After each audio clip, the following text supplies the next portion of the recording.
ज्ञान Bharti Hindi high school कक्षा 11 सांख्यिकी लेसन नंबर 8 फलन। अब फलन के प्रकार, फलन के अनेक एक प्रकार है। उसमें से अपने मुख्य 3 प्रकार के बारे में यहाँ पे देखेंगे। पहला है कि एक एक फलन, दूसरा है अनेक एक फलन और तीसरा है अचल फलन।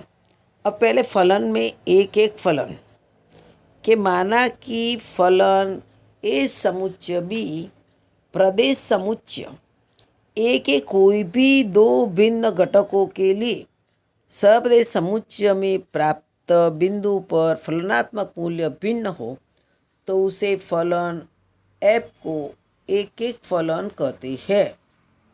अब यहाँ पे देखो कि ए और बी समुच्चय ए और बी तुमको आकृति में दिया हुआ है। आकृति में ए और बी दिया हुआ है तो अपने देखो कि A1 और A2 समुच्चय में A1 और A2 है और समुच्चय बी में फलन A1 और फलन A2 है। तो अभी अपने A1 not is equal to A2 और A1 A2 belongs to A हेतु फलन A1 नॉट इक्वल टू फलन A2 होता हो तो फलन F को एक एक फलन कहते हैं। अब यहाँ पे अपने को रकम दी उसके अनुसार कि जी एक्स फलन समुच्चय एक्स और वाई। यहाँ पे एक्स बराबर तुमको क्या दिया, समुच्चय का निशान है, ए वाला निशान समुच्चय का है। अब उसमें -2 -1 और 0 और वाई में क्या दिया है, समुच्चय में 1 2 3 4 और जी एक्स अपने यह फॉर्मूला दी है अपने समीकरण, बोलो समीकरण x+2। अब x+2 दिया है तो अपने क्या करेंगे, x के अंदर जो -2 है तो पहले x में -2 + 2 करो, x के स्थान पे वैल्यू रख दो -2 + 2 तो क्या मिलेगा 0। और जो अपने y के अंदर समुच्चय b बोलो समुच्चय y बोलो उसमें मिल गया। इस तरह से x के अंदर -1 करो और +2 करो तो 2 में से 1 जाएगा तो कितना बचेगा 1 और बड़ी संख्या का निशान रहेगा यानी 2 बड़ी संख्या इसलिए प्लस में संख्या आएगी। इस तरह से x के स्थान पे 0 डालो और 2 लिखो तो कितना आएगा 2। तो अपने यहाँ पे देखो कि y के अंदर 0 1 और 2 है, तीसरी संख्या नहीं इसलिए अपने लिया नहीं है। और 3 1 2 -1 -2 में 0 -1 में 1 और 0 के लिए 2 यानी कि A1 not is equal to A2 के लिए G1 not is equal to A2 मिलता है। इसलिए प्रदेश में दो भिन्न भिन्न मूल्यों के लिए सप्रदेश में उसका प्रतिबिंब भिन्न भिन्न मिलता है जिसे फलन जी या एक एक फलन कहते हैं। अब अनेक एक फलन, अनेक एक फलन के अंदर समुच्चय और बी प्रदेश समुच्चय ए के किसी भी दो भिन्न घटकों के प्रदेश को सप्रदेश समुच्चय में मिलते प्रतिबिंब और फलनात्मक मूल्य समान हो तो उसे फलन एफ को अनेक एक फलन कहते हैं। अब यहाँ पे समुच्चय और समुच्चय बी दिया गया है कि A1 A2 A3 A4 और फलन में A1 A2 A3 A4 दिया है। अब उसके अंदर जो अपने A1 not is equal to A2 A1 A2 belongs to A है तो फलन A1 बराबर A2 होता है तो फलन F को अनेक एक फलन कहते हैं। अब उसको समझने के लिए तो अपने फलन ए समुच्चय बी, यहाँ पे ए क्या दिया है समुच्चय -2 -1 1 और 2 और बी में 2 और 5 दिया है और अपने समीकरण माना के फलन x² + 1 तो एक कीमत x² + 1 के अंदर पहले तुम -2 रखो और उसकी 2 घात करो, -2 यानी -2 यानी +4 हो जाएगा +1 यानी 5। अपने में मालूम है कि -2 गुणा -2 करेंगे तो +2 जाएगा, मतलब -1 गुणा -2 गुणा -2 करेंगे तो 4 आएगा और निशान चेंज हो जाएगा। अब 2 माइनस संख्या तो प्लस गुणा में हो जाती है और उसके अंदर 1 जोड़ा तो 4 और 1 5 मिल गया अपने को। इस तरह से वापिस अपने क्या लेंगे, -1। तो फिर से समीकरण के अंदर x² + 1 उसके अंदर -1 लो। तो -1 को वापिस 2 बार करोगे, -1 गुणा -1 तो 1 मिलेगा और +1 करो तो 2 मिल गया। अब अपने 1 लेंगे तो x² के अंदर वापिस 1 को 2 बार लो तो 1 गुणा 1 ले 1 और 1 के अंदर 1 प्लस करो तो 2 हो जाएगा। और 2 लेंगे तो 2 दूनी 4, 4 के अंदर 1 ले 5, यानी कि अपने को -2 -1 1 और 2 लेंगे तो उसकी कीमत क्या मिलेगी, प्लस में मिलेगी 5 और 2। और जो समुच्चय बी के अंदर 2 और 5 है तो प्रदेश समुच्चय के प्रत्येक मूल्य है तो उसकी फलनात्मक मूल्य यानी कि A1 not is equal to A2 के लिए A1 बराबर A2 मिलता है। यानी प्रदेश के दो भिन्न मूल्य उनके प्रतिबिंब कैसा मिलता है, समान मिलता है, तो उसे अनेक एक फलन कहते हैं। यहाँ पे -2 लिया तो अभी अपने कीमत प्लस में आई और +2 लिया तो अभी उसकी कीमत प्लस में आई, क्योंकि समीकरण के अंदर जो है x² है, इसलिए जो अनेक एक फलन समान मिला है। अब अचल फलन, माना कि फलन A समुच्चय B है। यदि प्रदेश समुच्चय A के प्रत्येक सदस्य हेतु सप्रदेश समुच्चय B में मात्र एक ही प्रतिबिंब मिलता हो तो फलन f को अचल फलन कहते हैं। अपने f दिया 1 2 3 और मानो कि a 1 2 3 और b दिया है 4 5 6 और फलन x बराबर 5 है, अर्थात कि x का मूल्य क्रमशः 1 2 3 लेने से फलन x का मूल्य 5 ही मिलता है, तो उस फलन को अपने अचल फलन कहते हैं। अब देखो उदाहरण नंबर 4 में यदि फलन समुच्चय n समुच्चय b, अभी तुमको f(x) बराबर x² दिया है तो फलन f का प्रकार बताइए। अब अपने प्रदेश का अंश है n प्रदेश से समुच्चय df बोलते, प्रदेश को प्रदेश समुच्चय को अपने df बोलते और df क्या n है, तो n प्राकृतिक संख्या, n प्राकृतिक संख्या है इसलिए उसको 1 से शुरू करेंगे, 1 2 3 4 5 6 7 8 लेंगे। और सप्रदेश भी क्या है, सप्रदेश भी n है એટલે वो भी 1 2 3 4 5 है। तो अपने फलन x बराबर x² में एक कीमत डालोगे तो 1 मिलेगा, 2 डालोगे तो 2 दूनी 4 हो जाएगा और 3 डालोगे तो 3 को 2 डालोगे 3 तरीका 9 होगा। इस तरह से 4 लोगे तो 16 होगा। तो अपने उसका प्रतिबिंब क्या मिलता है, 1 2 3 लेने तो 1 4 9 इत्यादि मिलता है। इस प्रकार प्रदेश के दो भिन्न मूल्यों के लिए सप्रदेश में भिन्न प्रतिबिंब मिलते हैं। दिया फलन एक एक फलन है। अब पांचवा है कि फलन z समुच्चय z समुच्चय n z समुच्चय और n समुच्चय अयोग 0, तो f(x) बराबर x² हो तो फलन f का प्रकार बताइए। तो प्रदेश समुच्चय df, तो z के अंदर अपने पहले पता होना चाहिए कि z के अंदर कौन सी संख्या आती है।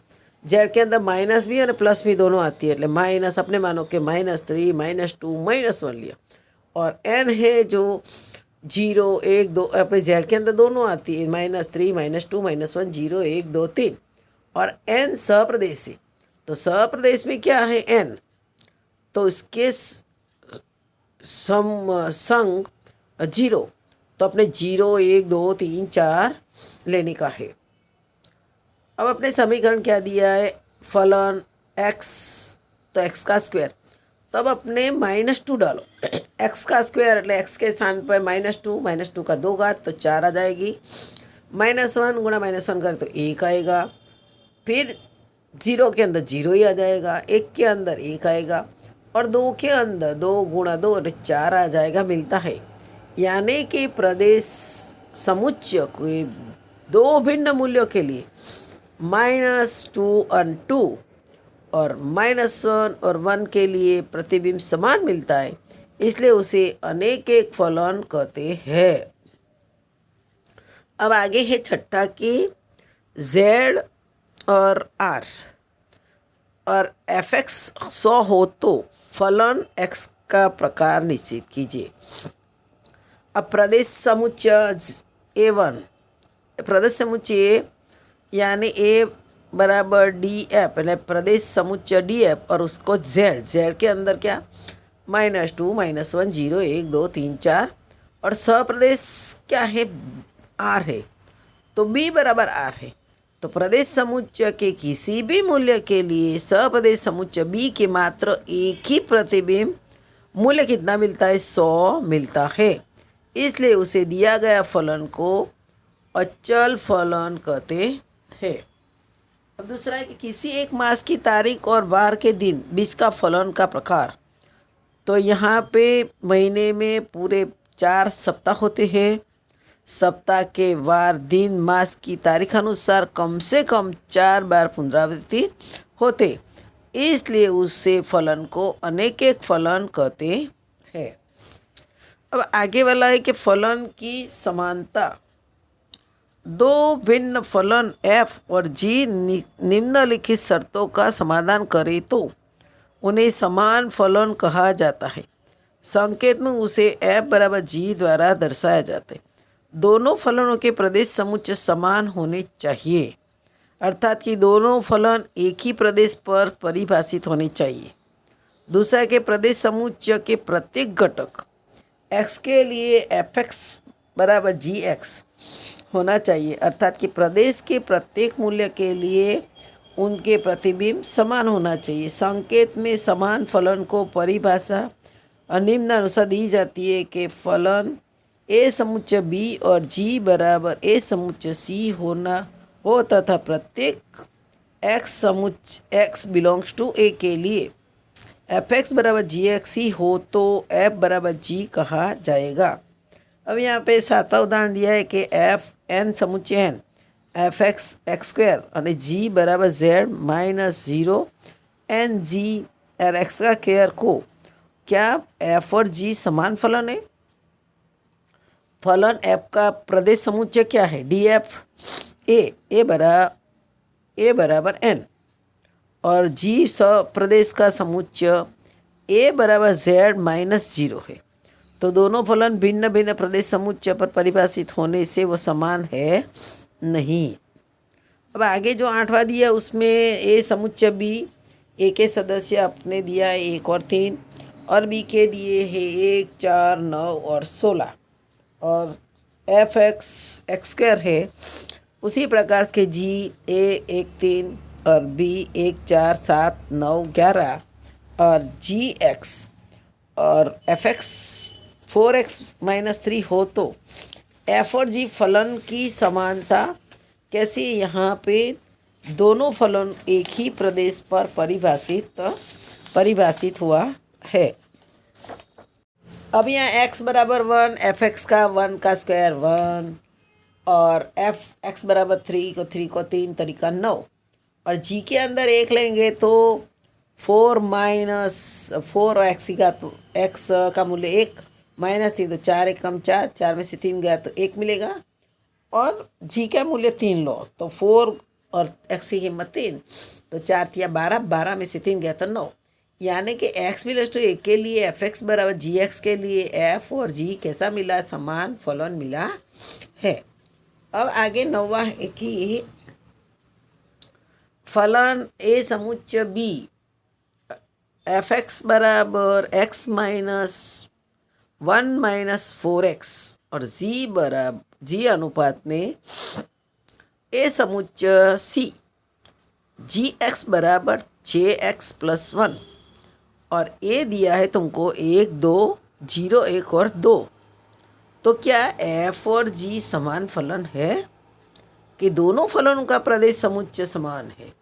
x बराबर 0 है तो f(x) 1 -4 के और x की कीमत डालोगे तो 0, तो कितना मिलेगा 1। g के अंदर अपने देखो कि g के अंदर 6x + 1 है तो 6x प्लस 1 उसके अंदर भी एक का सदस्य समान ही है 0, तो आपने 0 लिया तो 6 को 0 से गुणा करो तो 0 रहेगा, +1 એટલે 1 मिला। दूसरा है कि 1 लो तो 1 भी 1 - 4 એટલે यहाँ -3, और यहाँ पे जी के अंदर 1 के 6 कम 6 और +1 करेंगे तो 7 होता है। यानी कि यहाँ पे F1 not is equal to G1। F और G समान मूल्य समान फलन है नहीं। अब लास्ट है वास्तविक फलन। अब वास्तविक फलन के अंदर समुच्चय बी यहाँ ए उप समुच्चय आर हो तो फलन एफ को वास्तविकता चल का फलन कहते हैं, और यदि उसका विस्तार भी वास्तविक संख्या समुच्चय आर पर परिभाषित हो तो एफ को वास्तविक फलन कहते हैं। यहाँ पे फलन एफ और जेड समुच्चय आर के लिए प्रदेश समुच्चय जेड यह पूर्णांक संख्याओं का समुच्चय, जबकि उसका सहप्रदेश समुच्चय आर जो वास्तविक संख्या समुच्चय खुद ही है, इसलिए फलन एफ वास्तविक फलन कहा जाता है। संक्षिप्त में देखो तो जिस फलन का प्रदेश समुच्चय और सहप्रदेश समुच्चय वास्तविक संख्या समुच्चय है या उसका कोई भी उप समुच्चय हो तो वह फलन वास्तविक फलन कहा जाता है।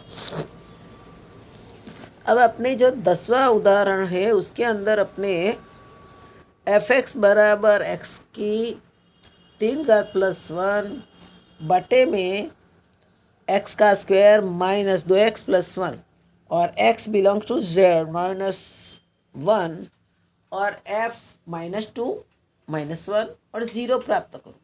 तो अपने पहले f(x) इस समीकरण जो दिया है तो उस समीकरण के अंदर अपने क्या करेंगे, समीकरण के अंदर उसको अपने हल करेंगे। तो उसके अंदर f(x) के अंदर पहले f(x) बराबर x की 3 घात +1 और बटे में लिखेंगे x का स्क्वायर माइनस 2x + 1।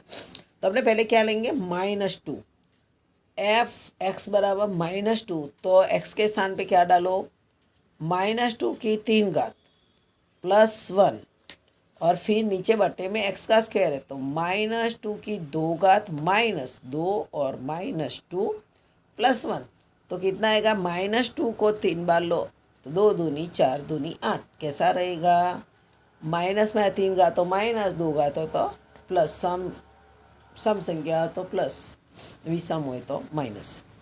अब बटे में 2 को 2 बार लो माइनस से 4 हो गया। अब 2 को 2 से गुणा करो तो 2 दूनी 4 माइनस माइनस प्लस और 1। अब 8 में से 1 जाएगा तो -7 और बटे में आएगा 4 4 8 और 1 9, तो कितना मिला -2 का -7/9। अब इस तरह से अपने दूसरी संख्या क्या करेंगे -1, उसको यही संख्या के अंदर जो समीकरण बोलो समीकरण, फलन बोलो फलन, तो -x का घन +1 और x का स्क्वायर -2x + 1, तो अपने -1 डालेंगे तो -1 को 3 बार करो तो -1 ही रहेगा, +1 करो और बटे में -1 को 2 बार लो तो प्लस हो जाएगा, 2 -1 तो माइनस माइनस प्लस हो गया, -2 और -1 था तो +2 आ गया और +1। अब -1 में से +1 जाएगा तो क्या आएगा 0 और 2 3 और 4 बटे में 4, तो -1 हो तो उसका प्रदेश फलन कितना आएगा 0। अब 0 लो तो -3 + 1, तो -3 + 1 लोगे तो क्या आएगा 0 की कीमत 0 ही रहेगी, 1 और बटे में 1 એટલે 1 मिलेगा। अब दूसरा ऐसा ही है कि f(x) बराबर x का x की घन plus x 3x minus x² -2 की x घात हो तो f3 - 6f2 का मूल्य ज्ञात करो। पहले अपने 3 का मूल्य ज्ञात करना, फिर 2 का करना, फिर उसके साथ गणना करने। अब पहले अपने क्या करेंगे x की 3 घात, तो x की 3 घात का 3 गुणा 3 गुणा 3 करो तो 3 गुणा 3 3 तरीका 9 9 या 27 तो 27 आया, प्लस 3 की x घात है तो 3 की x घात कितना, x कितना मिलेगा, x की कीमत 3 और उसकी 3 घात तो 3 की 3 घात करो तो 3 तरीका 9 थिया 27। फिर माइनस एक्स का स्क्वायर। अब माइनस एक्स की कीमत 3 है तो 3 गुणा 3 9, तो माइनस रहेगा। फिर -2 की एक्स घात, तो -2 और एक्स की घात 3, तो 2 गुणा 2 गुणा 2, 2 दूनी 4 दूनी 8, माइनस में रहेगा। अब 27 और 27 54 हो जाएगा। 27 और 27 54 होगा, और उसमें फिर 9 और 1 17 माइनस करो। 54 में से 17 माइनस करो तो अपने 37 मिलेगा। ये जो अपने क्या ढूंढा, fx3 का मूल्य ढूंढा। अब अपने 6 को अभी लेने देने का, और f2 का मूल्य देखो। f2 के अंदर समीकरण में डालो, x की 3 घात है, 2 को 3 बार ले लो, 2 गुणा 2 गुणा 2, 2 दूनी 4 दूनी 8, प्लस 3x, तो x को 2 बार लो, 3 गुणा 3 9, फिर माइनस एक्स की 2 घात, तो 2 को 2 बार लो तो 4 आ जाएगा, और 2 की एक्स ले, 2 को 2 बार लो तो 4, और 9 और 17, 17 में से तुम लोगों को 8 माइनस करना है, तो कितना आएगा 9 मिलेगा। जो f3 और f2 की कीमत ढूंढी। अब अपने क्या करेंगे, f2 माइनस 6 f2 का मूल्य ज्ञात करेंगे। की कीमत कितनी मिली है 37, तो 37 लिख देंगे। और f2 की कीमत अपने को कितनी 9 मिली है, 6 f2 है, तो 6 को 9 से गुणा करने का, तो कितना आएगा 54 आएगा। तो 54 में से 37 माइनस करो तो 17 आएगा, माइनस रहेगा, यानी इसका हल मूल्य अपने को मिल गया -17। अब देखो इस तरह से 12वां है कि x x बराबर f 2x माइनस 7, जहाँ x बिलोंग्स टू r है, और fx बराबर 15 हो तो x का मूल्य ज्ञात कीजिए। अब यहाँ पे अपने को fx बराबर 15 है, तो अपने x और 2x माइनस 17 बराबर 15। पहले इसको हल करो, x और x का x और 2x माइनस 7, उसको हल करेंगे, 2 को x के साथ करो, 2x की 2 घात हो जाएगी, -2 को 7 से गुणा करो तो 7x हो जाएगा, और ये 15 लिखा तो -15 इज इक्वल टू 0। अब अपने यहाँ पे 2 और 15 का गुणा करो, 15 दूनी 30, गुणनखंड कैसे करना है, 15 दूनी 30, और अभी 15 कौन से पाड़े में आता है, 15 3 पंजे 15, 10 15 15 दूनी 30, 30 लाना है अपने। पहली 2x और 15 को गुणा करो, 15 दूनी 30। अब अपने 30 कौन से पाड़े में आता है, 15 दूनी 30 आता है, पर अपने 15 दूनी 30 नहीं ले सकते हैं, क्योंकि 15 में से 2 माइनस करो तो 13 आता है, और प्लस करो तो भी संख्या अपने 7 मिलना चाहिए। अपने 7 नहीं मिल रहा। अभी देखो 10 तियाँ 30, तो 10 तियाँ 30 में आ जाएगा कि 3x माइनस 10x, 10 में से 3 माइनस करो तो 7 मिलेगा, और माइनस का चिन्ह है, 10 बड़ी संख्या माइनस में डाल दो और 3 प्लस में डालो।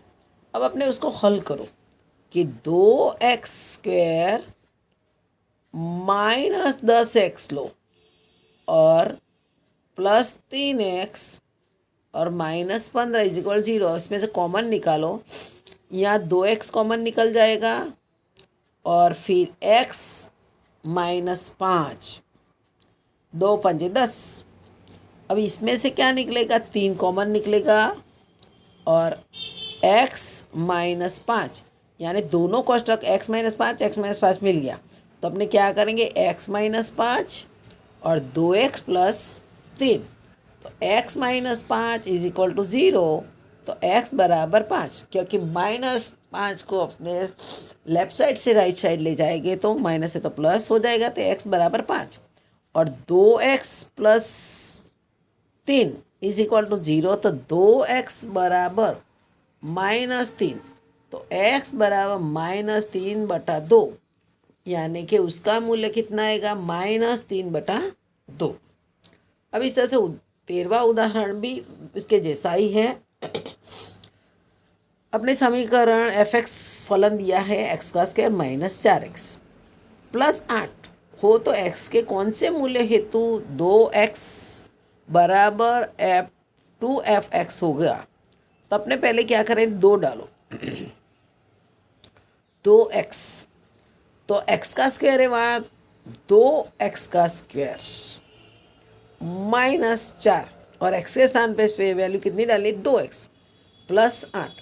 तो 2 को 2 बार लेंगे तो कितना आएगा, 4, और x को भी 2 बार लेने वाले 4x की 2 घात हो जाएगी। 4 को 2 से गुणा करोगे तो 4 दूनी 8 -8x प्लस 8, जो 2x का मूल्य अपने मिल गया 4x² -8x प्लस 8। अब इस तरह से अपने जो दूसरा है x, तो उसका मूल्य वही रहने वाला है 8 के। तभी उसको भिगा करते अपने F2x बराबर 2fx। तो अपने F2x की कीमत ढूंढी 4x की 2 घात -8x plus 8 is equal to 2x² -8, यहाँ पे एक ही कीमत डाल दो 2x² -8 प्लस 16। तभी इसमें से 4x में से 2x गया, x² वाले पद को लेफ्ट साइड लाओ, तो 4x में से 2x गया तो 2x का स्क्वायर बचा, फिर 8x तो 8 बचा 16, और 16 में से 8 16 गया तो 0 हो जाएगा। तो x का स्क्वायर अभी भी उस पर कॉमन निकल जाएगा, x का स्क्वायर -4, 2 कॉमन निकाल दिया 2, और x का स्क्वायर 4। तो अपने x का स्क्वायर -4, तो x² बराबर 4, ये प्लस और माइनस में 2 में आएगा, यानी x बराबर प्लस माइनस 2 होगा, और F2x बराबर 2fx होगा। अभी इस चैप्टर की यहाँ समाप्ति हो गई है। स्वाध्याय पूर्ण करना है और जल्द से जल्द किताब लिखे हुए चैप्टर आंसर मंगाएंगे। होमवर्क पूर्ण करना।